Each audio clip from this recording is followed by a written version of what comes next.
點解要介紹3415？因為就算你本身睇好納指，組合都未必只得單一增長倉。3415提供另一種角色，用備對策略換取現金流，幫你喺波動市況下管理節奏。不過高派息唔等於高種回報，今集會用實數據拆清楚回報口徑、派息質量同未來三種情境。先講明內容只供教育，唔係買賣建議。3415核心機制係持有標普500相關股票，同時沽出認購期權收期權金，好處係多一條現金流來源。缺點係當市場急升，回報會被行權價封頂。Global X 官方文件都寫得好清楚，下跌時期權金只係有限緩衝，唔係防彈痕。換句話講，呢隻產品比較似收益倉，而唔係純增長引擎。先睇 SLO 886頁面主要指標，3415最新價大約79.600，一個月回報正 4.67%， 3個月正 3.46%， 6個月正 7.61%， 年初至今正 3.29%， 12個月累計派息5.100%， 12個月股息率約正 7.42%， 成交額約469590。最值得留意係超額回報而唔係淨回報。而 SL886同期比較，3415對恒指一個月超額正 0.37%， 3個月超額正 6.89%， 6個月超額正 8.50%， 年初至今超額正 4.8%。呢個比較幫你判斷你係咪真係因為策略而跑贏，而唔係只係市場整體反彈。再睇派息，近幾個月每股派息大致落喺0.77到1.05港元，最新一筆係1.19港元。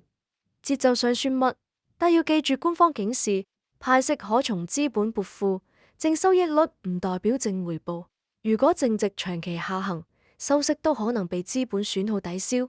所以分析3415必須派息同淨值走勢一齊睇，呢段要特別講清楚口徑差異。Global X 官網基金表現係 NIV 口徑，美元計價，而且官方注明係股息再投資總回報。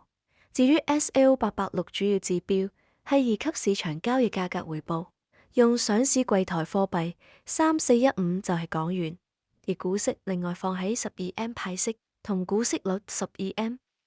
由基金官方截至2026年4月數據，基金一個月回報約正 3.82%， 但3個月同6個月分別約-3.01%同-2.08%，年初至今約-2.68%，成立至今約正 0.33%。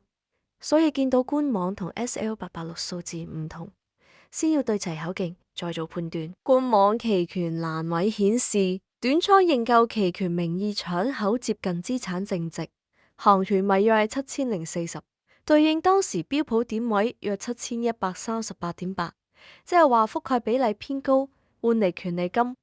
但牛市爆升時會更明顯感受到上行封頂，呢點正係3415嘅價值，亦都係3415嘅限制。第一個前景情境，美股進入橫行或者溫和上升。呢種環境通常係 covered call 最舒服，因為期權金可以持續收，而資產價格未必急升到不停被封頂。對3415嚟講，重點係派息節奏與回撤控制，適合偏向現金流目標嘅資金。第二個前景情景，標普突然進入強勢單邊牛市。